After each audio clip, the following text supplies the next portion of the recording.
Olá, muito bem-vindos. Meu nome é Fred Pericini, sou sócio fundador da agência F2F e Gaspers.ai. Estou aqui com o Felipe Xavier, Head de Comunicação da GE Healthcare e meu parceiro co-host aqui nesse projeto. E aí, Fi, vamos para mais uma? Mais uma. Hoje, episódio especial. Todos os episódios são especiais, mas esse talvez a gente está unindo aqui, Fred, algo que a gente ainda não uniu, que é um mercado em ampla expansão com a profissão, a área que cobre com mais propriedade AI.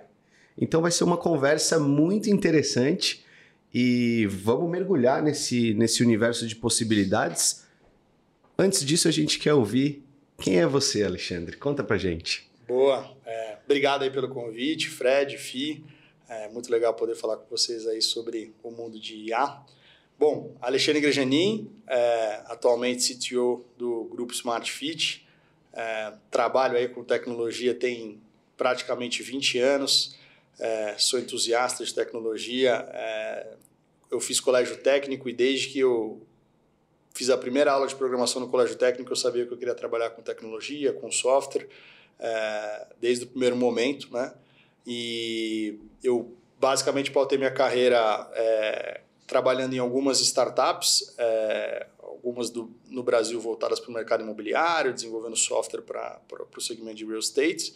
Depois eu trabalhei em algumas empresas americanas, na época que nem falava sobre trabalho remoto, eu já estava trabalhando remotamente aqui do Brasil para empresas gringas.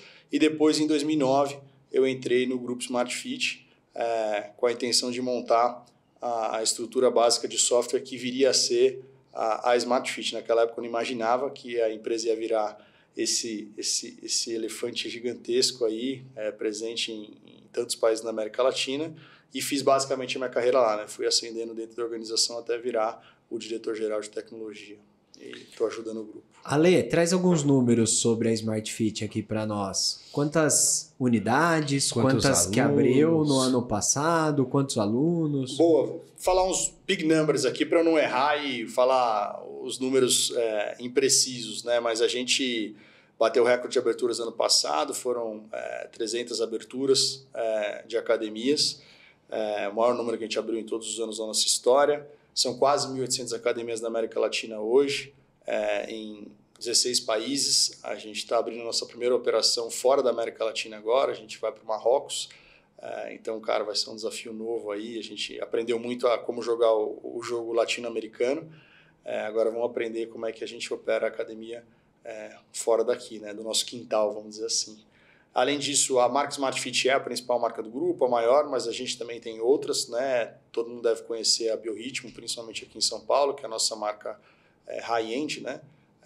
E a gente também tem os nossos estúdios, né? Então a gente recentemente fez a aquisição da Velocity, que é um estúdio de spinning, e a gente tem outras marcas, outras modalidades de experiências exclusivas, né? Race Bootcamp, Vidya, que é Hot Yoga, entre outras, né? Então é um grupo que tem uma oferta muito diversa em termos de academias e experiências fitness. E além disso, a gente também tem a nossa plataforma B2B, que é o Total Pass, que é onde a gente oferece benefícios aí para o RH das companhias, e obviamente as nossas academias são afiliadas à rede, e a gente tem outras fazendo parte da afiliação também. Então, Boa. Vamos aproveitar para trazer essa conversa para onde vocês estão hoje, Grupo Smart Fit e inteligência artificial.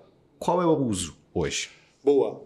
Eu acho que tem alguns usos relevantes que mexem o ponteiro do negócio, mas eu vou falar de um que a gente gosta de falar bastante, que é sobre o uso de machine learning na precificação dinâmica das academias, né? Então, poxa, hoje a gente tem quase 1.800 academias e o modelo de negócio da Smart Fit, o que driva, né, a demanda é basicamente a gente conseguir regular o preço de alguns dos nossos planos, né? A gente tem um plano Black, que é um preço flat em todo o país, mas a gente tem o plano Smart, o plano Fit, que a gente altera a mensalidade dele, né, para cima, para baixo, de acordo com a estratégia daquela loja em específico, né? Se você fazer isso para 10 academias, tranquilo, né? Você pega uma lista lá e toma a decisão e tudo certo.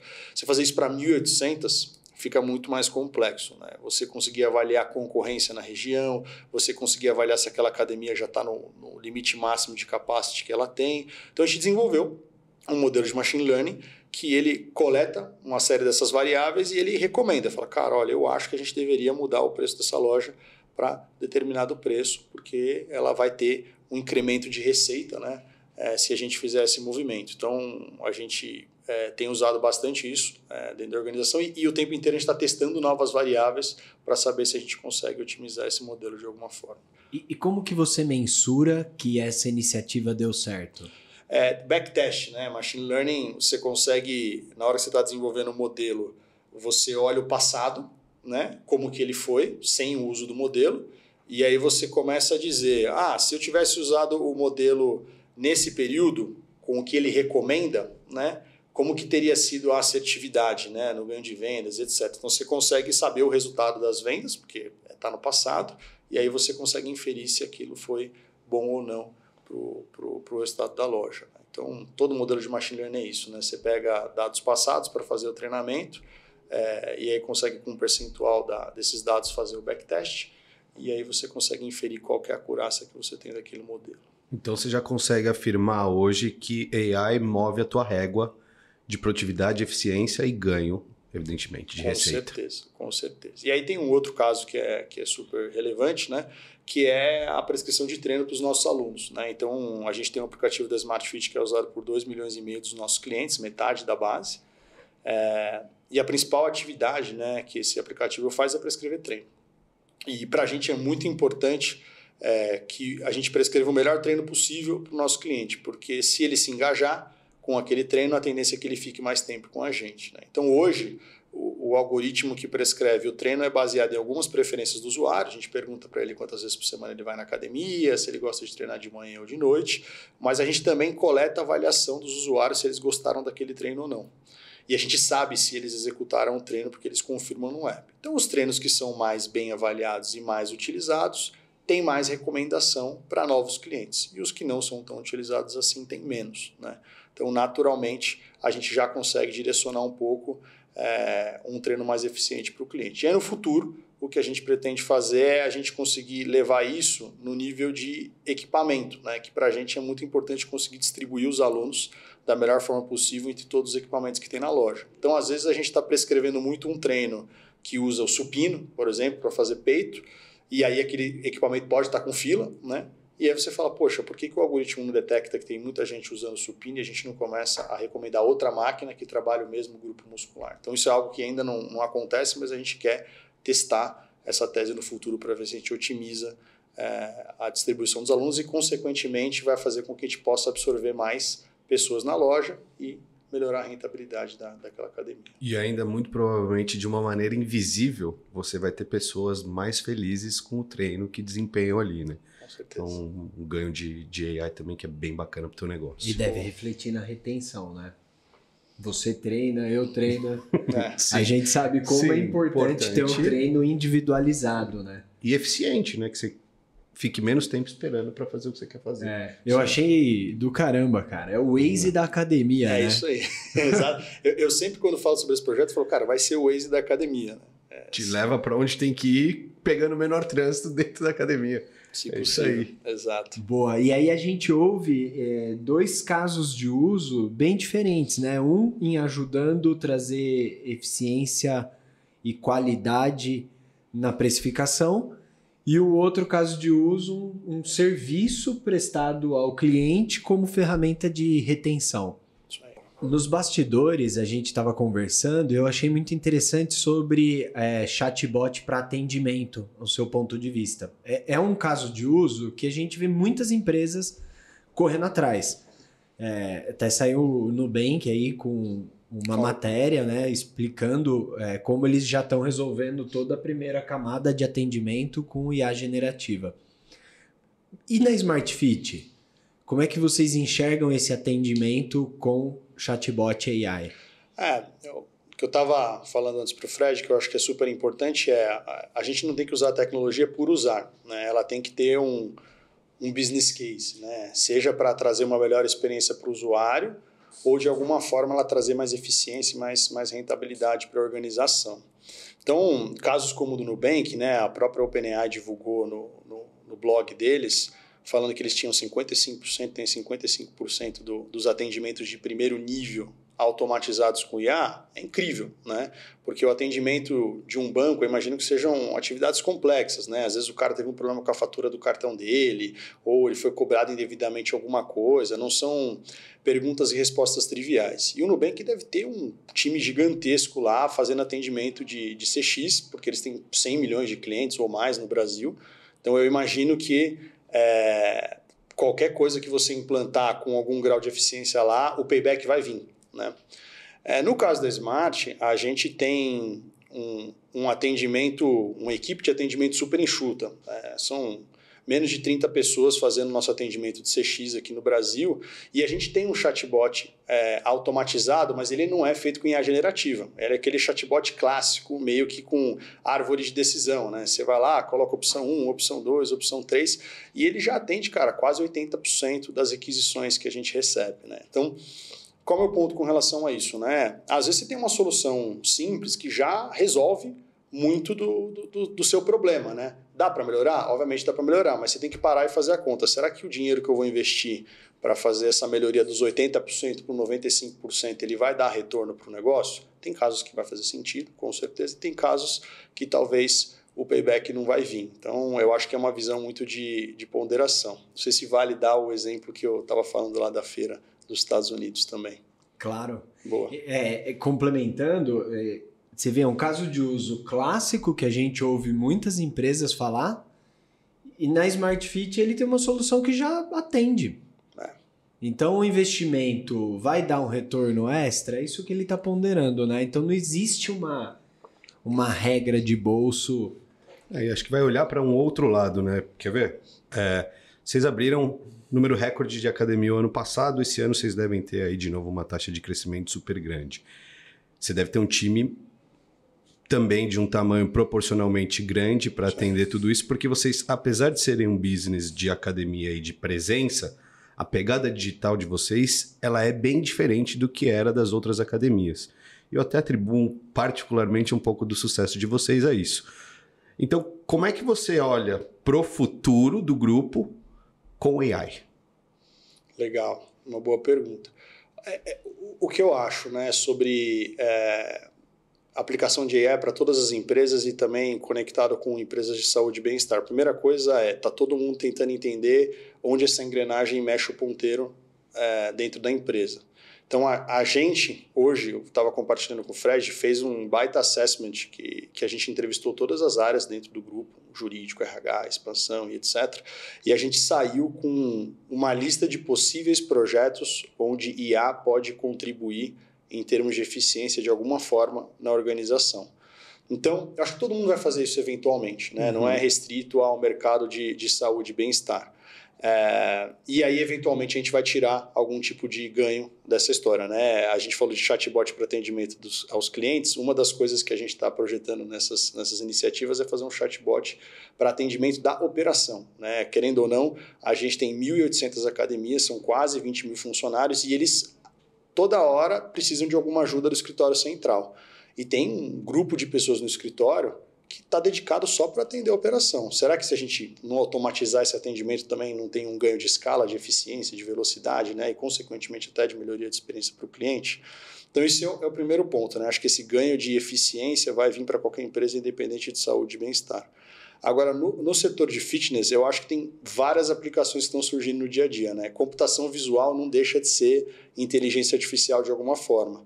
Estão saindo várias soluções por aí que você consegue medir o percentual de gordura da pessoa através de uma foto, né? Uma coisa que antes, se você olhar 15 anos atrás, você tinha que usar um adipômetro, tinha toda uma técnica para medir a gordura corporal da pessoa. Depois isso evoluiu para uma bioimpedância, que hoje muita gente usa, inclusive a gente tem um produto como esse rodando nas academias, e agora já está vindo para um negócio, cara, que você tirou uma foto no seu celular sem camisa com shorts, você já está lá mostrando se o cara está com 10, 20, 30% de gordura. E isso é muito importante. Por quê? Porque não tem nada mais engajador do que mostrar resultado.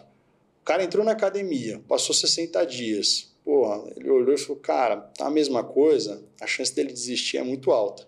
Pô, se ele viu que ele tinha 30% de gordura, foi para 25%, cara, perdeu um pouquinho de peso, perdeu uma medida no braço, Porque ele pode estar enganado, que não tá a mesma coisa. A composição corporal dele mudou. Que ele não tá vendo ainda. Ele ganhou massa magra e perdeu gordura, né? Só que, cara, se você conseguir mostrar isso pro cara de forma rápida, eu tenho certeza que isso tem impacto no negócio. Né? Então, eu acho que cada vez mais soluções de AI vão trabalhar em fitness e bem-estar para trazer isso, né? Como é que você mostra resultado pro cara de um jeito que você não conseguia mostrar antes. Eu capturei na sua fala duas grandes visões de futuro. Uma é AI vai me trazer eficiência. Você repetiu a palavra eficiência algumas vezes. Sim. E a gente adora essa palavra aqui, porque de fato é o valor mais óbvio que está na mesa da inteligência artificial agregar.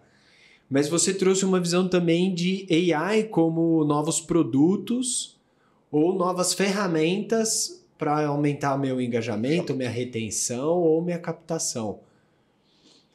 Cara, como que você vê isso na linha do tempo? Assim? Dá para a gente tentar abocanhar esses dois valores ao mesmo tempo ou você vê uma priorização? Assim, eu acho que todo mundo hoje está olhando muito para frente de eficiência, né? Porque parece mais óbvio, né? Quando você olha para a tecnologia de LLM, né, de IA generativa, você fala, pô, cara, esse negócio é um robô inteligente que responde a pergunta que eu quiser. Será que eu não consigo fazer com que ele execute algumas coisas que hoje eu preciso de muita gente para serem executadas? Então, eu acho que essa frente ela acaba sendo priorizada de forma automática, né? Mas eu acho que dá para competir sim, né? Tudo é uma questão de dinheiro na mesa, né? Se você está investindo em pesquisa e inovação nas duas frentes, dá para você trabalhar. Eu acho que tem times distintos para atuar em cima disso. Na própria Smart, o cara que está olhando para eficiência não necessariamente é o cara que está olhando para a melhoria do algoritmo de treino e conseguir absorver os dois ganhos, com certeza absoluta. Boa, legal. Eu queria que você trouxesse uma visão sobre como a gente ouve muito agentes de AI, muita falação, e beleza, né? A gente compreende que tem um valor na mesa e estamos aqui para isso, para ajudar o Brasil a capturar esse valor, mas também tem muita espuma, né? Eu queria uma visão realista sua. Implementar AI numa organização é fácil? Não, a resposta de curto prazo não é fácil, mas é possível, né? Eu acho que o que você falou sobre espuma é verdade. Toda vez que surge uma tecnologia nova tem muita espuma. É o que eu falei do metaverso, né? Quando lançou o metaverso, todo mundo só falava disso e a gente viu o que aconteceu 2 anos depois, a iniciativa foi pro buraco e praticamente não se fala nisso. E, cara, e a generativa não é diferente, né? Todo mundo tenta ganhar alguma coisa em cima disso. Então, sim, tem muita solução que no vídeo de demonstração é perfeito, mas na prática você sabe que não é exatamente aquilo. Mas ainda assim tem muita coisa boa. Então, eu vou dar um exemplo. Em março do ano passado, eu estava na South by Southwest, no Texas, e saiu um vídeo de uma solução que chamava Devin, que era o primeiro engenheiro de software 100% autônomo, né? Então, no vídeo de demonstração, você falava para ele, cara, eu quero que você desenvolva um software XPTO, e, ele dava um jeito lá, saiu o software pronto, pum, né? Passava 15 minutos, ele ficava dialogando com você, tirando dúvidas, saía um software 100% funcional, né? Pô, a indústria inteira comentou sobre isso, várias pessoas que são referência no mundo do software, falando, putz, talvez, cara, a programação acabou, né? Vai ser tudo automatizado, etc. Passou 8 meses, esses caras ficaram em silêncio, não falaram nada, não soltaram mais nenhum vídeo, mais nada, né? Quando foi, cara, mais pro final do ano, terceiro, quarto trimestre, eles começaram a soltar um beta, né, da solução deles de verdade.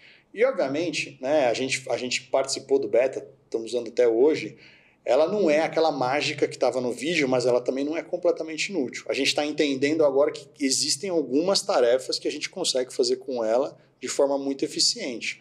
Agora, não é que ela vai pegar um sistema legado de 25 anos de empresa super complexo e vai arrumar ele sozinho. Não vai, né? Então, eu acho que... É nosso sonho, mas não vai. Não vai acontecer. Talvez isso aconteça, sei lá, daqui 10 anos, entendeu? Essas coisas evoluem exponencialmente, mas hoje tem como se aproveitar essa tecnologia, mas ela não é esse milagre que todo mundo prometeu. E usando um pouco da tua bagagem nessa jornada de AI dentro do grupo, quais foram os maiores entraves que você teve para discutir com pares, né, com a direção da companhia, para ter mais eficiência a partir de AI? Onde foram os desafios? A gente está nessa jornada, né? E eu acho que a gente ainda está passando por esses desafios. Eu acho que um desafio muito grande cultural é o medo das pessoas, né?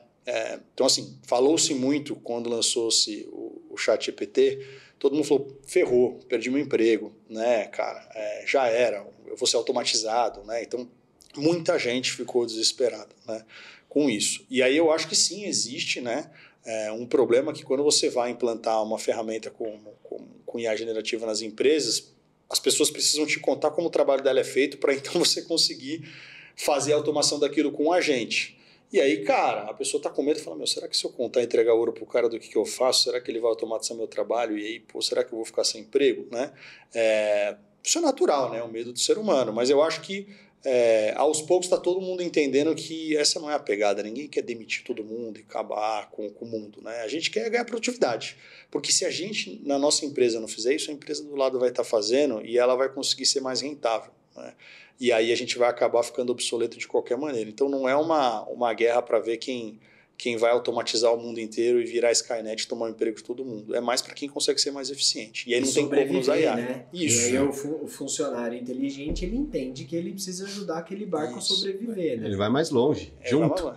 Mais longe e mais rápido, né? Mais longe e mais rápido. Exatamente. Top. Eu super corroboro da ideia. Acho que vai ter uma mexida no mercado de trabalho, natural, mas surgem novas posições, surgem novas necessidades e o mundo vai se reajeitando, né? Agora, a não adoção por isso te leva a não competitividade. Isso aí. Ainda mais no mundo que eu vivo, né? De comunicação, agências, cara, a agência que não adotar AI, ela vai ser disruptada. Ficar para trás. E já está acontecendo, né? Assim, isso já está acontecendo, não só no nosso universo. É o que você falou. Quem não adota, pessoa física e pessoa jurídica, já está para trás. O jogo já mudou, a gente sabe disso, né? Já é uma verdade. Mas neste ponto, Alexandre, e aí acho que a tua bagagem ela é muito legal. Quando que você teve a primeira faísca de, opa, isso aqui é uma coisa interessante, quero me aprofundar, quero saber mais, quero conhecer mais. E quando foi o momento também que você falou, isso aqui vai funcionar dentro da nossa empresa? Você consegue se lembrar? Consigo. A primeira faísca foi muito rápido, né? O ChatGPT acho que fez o primeiro release em final de novembro de 2022, e eu participo de um grupo no WhatsApp, uma comunidade de CTOs, que, cara, tem todos os CTOs do Brasil inteiro lá, de empresas gigantescas a empresas menores, e a galera é super antenada em tudo que sai. E alguém postou o link lá, né, da demo que tinha da OpenAI e falou, testem isso aqui, que, cara, eu nunca tinha visto nada parecido, né? Aí eu fui lá, testei e falei, caramba, né? Porque, cara, até então você conversava com o chatbot, era aquela conversa árvore de decisão, né? Aí você perguntava uma coisa, quase ele binário. respondia uma coisa, e você perguntava uma coisa sobre a coisa anterior, e ele sabia do que você estava falando. Você fala, cara, eu nunca vi esse negócio. Então, eu fiquei impressionado, né? E aí eu tentei fazer algumas brincadeiras para pedir para ele acessar dados na internet, e ele ainda era super limitado, então ele só tinha uma base de dados legada lá, mas já, conseguiu fazer uma brincadeirinha, né? Então, cara, logo na primeira semana eu lembro que eu estava fazendo um workshop com a diretoria da empresa, fazendo planejamento estratégico, etc., e eu tinha que fazer uma fala de 20 minutos para falar de tendências. Eu falei, cara, o que eu vou falar tal? E, cara, eu mostrei esse negócio assim. Ninguém ficou muito impressionado logo de cara, porque era um negócio super incipiente, mas já dava para ver que ia ser um diferencial. Agora, quando eu falei, cara, eu tenho que usar isso na empresa, aí eu acho que é um ponto mais cético, né? Acho que assim, toda vez que surge um negócio, você pode ser o early adopter, né? E aí, cara, você vai ficar testando tudo o tempo inteiro e etc. E você pode ter que investir muito tempo e dinheiro nisso, mas com certeza você vai ser o primeiro cara que vai usar aquela tecnologia e vai ter uma vantagem sobre isso. Ou você pode ser um cara um pouquinho mais conservador e esperar o ecossistema se formar e tentar atuar. Então eu passei uns 6 meses só olhando, né? Falei, o que vai acontecer? Porque eu conversei com algumas empresas, atendimento, por exemplo, né? Eu liguei para os fornecedores de atendimento automatizado e falei, cara, e aí, vocês já estão integrados com a OpenAI? Não, claro, a gente está. Aí você ia ver a integração do cara, Não era uma integração. Não era uma integração. Era um negócio que a galera já estava entendendo que era importante, então eu falava que tinha integração, mas não tinha nada, né? Então, acho que demorou para as plataformas se integrarem, né, e embarcarem AI dentro do produto delas. Hoje, 2 anos depois, isso já mudou completamente, né? As pessoas lançam produtos já com AI embarcado, etc. Então, acho que agora está muito mais óbvio de fazer essa jornada. Tanto é que eu fiz esse trabalho de entrevistar todas as áreas e elencar projetos a partir do ano passado, né? Quando foi meio do ano passado, eu falei, cara, eu preciso trazer uma consultoria aqui, a gente entender quais processos fazem sentido e a gente listar projetos que a gente pode atacar com inteligência artificial. Começar com um prestador de serviço, né? Uma consultoria ou uma agência que já tenha familiaridade com o AI é uma maneira de acelerar a adoção, né? Isso. Principalmente o cara que é pequeno, ele não vai ter bolso, né, para investir pesado no negócio e possivelmente errar, né? Investir muito dinheiro e talvez o negócio não dá retorno. Cara, você contratar uma plataforma, um SaaS que já passou pelos desafios, o cara já sabe como implantar, eu acho que ajuda muito, né? Eu acho que ajuda bastante. Boa. E de fato, assim, no começo, né, os softwares, como você disse, dizendo que já estavam integrados, mas lá naquele começo era prompt engineering, né, cara? Uma engenharia de prompts e de pedidos, não tinha esses agentes. Então essa integração também não era tão viável lá atrás, né? Sim. Hoje está muito mais viável.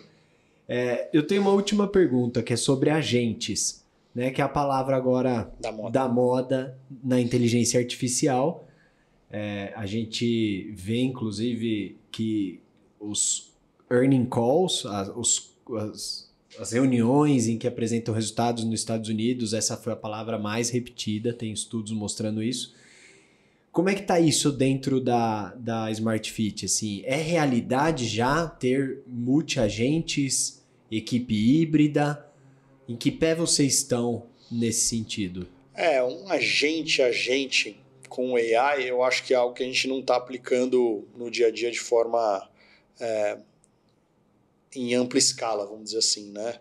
O que a gente obviamente faz são pequenas coisas pontuais. Por exemplo, precisa fazer scrapping de dados para a gente monitorar, sei lá como que está a nossa concorrência. É normal a gente querer saber onde os nossos concorrentes vão abrir loja, etc. Para fazer isso, você precisa ter uma ferramenta de automação que entra no site do cara, baixa as informações, etc. Há muito tempo atrás você fazia isso na mão, né? Um engenheiro de dados ia lá, programava, entrava no site e coletava os dados. Hoje em dia já tem soluções de AI que ela consegue perceber que o site mudou um pouquinho e ainda assim coletar o dado correto. Então, para esse caso de uso, a gente tem uma ferramenta. Mas não é que, cara, você tem um agente que faz um processo de cabo a rabo na empresa automatizado através de AI. Hoje ainda não, e eu acho que é um dos projetos que a gente tem que trabalhar aí nos próximos meses e semestres. E quais desafios você imagina encontrar nessa implementação? Eu acho que integridade de dados, né? Eu acho que o problema está aí, né? Agente, né? Essa palavra agente, ela está na moda, mas na verdade assim, a gente já tem agente há muito tempo, né? A gente chamava isso só de outro nome que era workflows, né? Ou PPM, alguma coisa automatizada que segue uma determinada regra. O que acontece é que quando a IA generativa entrou na jogada, você ganhou muita flexibilidade no input e output que esses workflows podem gerar. Então, cara, se antes você tinha que seguir um fluxo A, B, C, D, E, F, G, e se saísse qualquer coisa fora do caminho, o negócio travava, agora você tem um pouquinho mais de flexibilidade para receber um input do usuário, a IA generativa interpretar aquilo e falar, cara, eu acho que ele está querendo falar sobre isso. Eu acho que a gente, no final, nada mais é do que isso. Tá? Então, eu acho que a grande dificuldade é como que você conecta plataformas, né? Não deixa de ser, cara, APIs, integrações, etc. Que no mundo teórico é tudo muito simples, né? Você pluga uma API aqui com outra ali, tá tudo certo. A gente que é do mundo de tecnologia e software sabe que, cara, fazer uma integração por API é sofrido, né? Então, não adianta você ter um agente lindo, maravilhoso, que usa OpenAI, o Caramba 4, se a API na outra ponta que ele vai consumir não estiver funcionando de forma muito bem estruturada. E hoje tudo tem uma API para ser conectado. Então, cara, é muito sistema tendo que interagir. Eu acho que o problema ainda está aí, né? De alguma forma. Gente, olhem aqui para mim. O desafio, segundo o Alê, CTO da SmartFit está nos dados. Está em organização dos dados, integrações e deixar esses dados disponíveis para a AI poder ler e treinada a atuar para você. Isso eu acho fantástico esse ponto, porque eu concordo demais. Há algum tempo a gente já fala em organizações data-driven, orientadas a dados, mas, cara, os dados existem, estão validados, estão organizados. Nem sempre essa é a realidade. E isso é o gargalo da implementação de AI. E o Fred também é super fã de superagentes, então, que é uma outra coisa que eu não vou deixar nem te perguntar agora, só para voltar numa historinha aqui. Você falou de onde vocês estão, como tem sido, como a AI está ajudando em retenção e captação, né? Porque acho que tem também essa... Como vocês são muito grandes, acho que as pessoas ficam curiosas se a AI também te ajuda a crescer. Como é que funcionaria para captação? Vocês têm algo? Vocês estão olhando para isso também? Sim, só que eu acho que as Big Techs elas já estão embarcando isso de uma forma quase que transparente para a gente consumir nos produtos delas, né? Então, se a gente for conversar com a equipe de marketing, dentro do próprio algoritmo do Google para entregar mídia, né? Você já pode colocar lá diversas peças, né? E ele testando, né? Qual peça funciona melhor com o teste AB e vendo o que ele precisa entregar mais ou menos, né? Não deixa de ser um algoritmo de machine learning, de inteligência artificial, para saber, cara, essa aqui está funcionando melhor e acabou, né? A mesma coisa para a própria geração das peças, né? Você também pode ter uma ferramenta de AI automatizada para gerar 200 peças diferentes.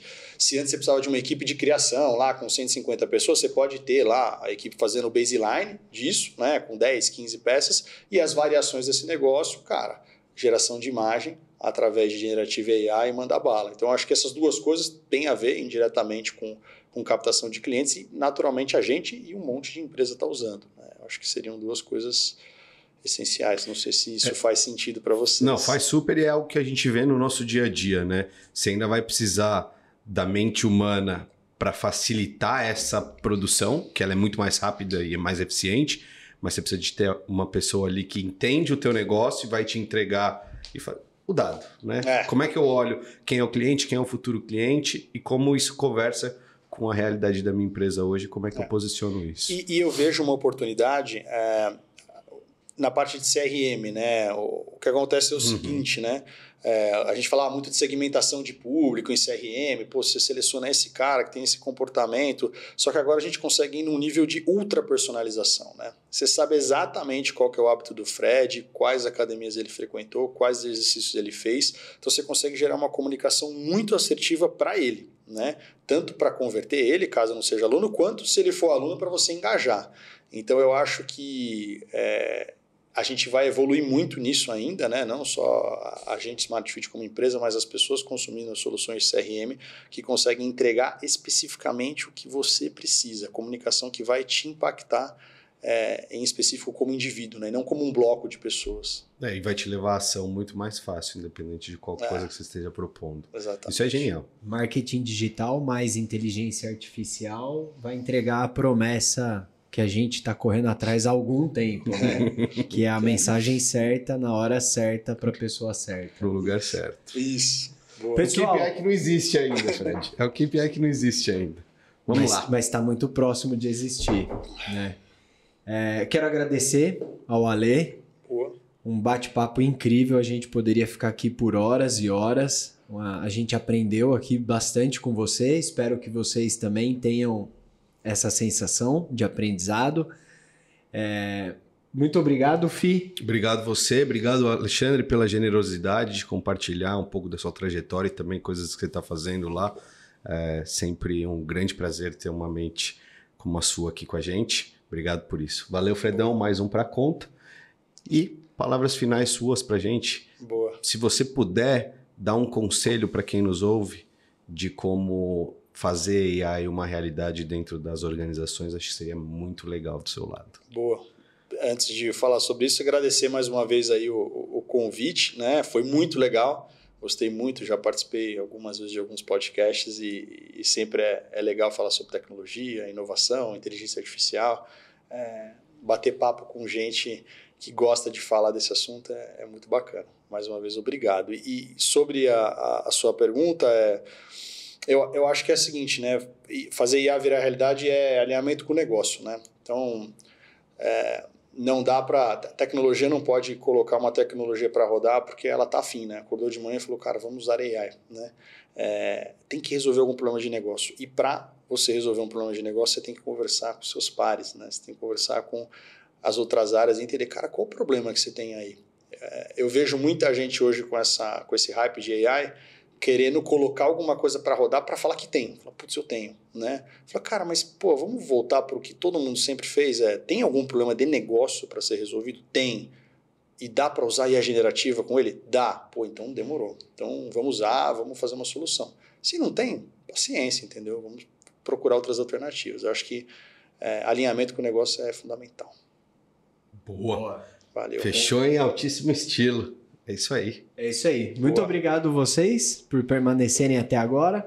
Curtam o nosso canal, comentem. Os comentários a gente traz como pergunta para os próximos entrevistados. E se tiverem sugestão também de novos entrevistados, podem nos mandar. Muito obrigado. É isso aí. Nos vemos.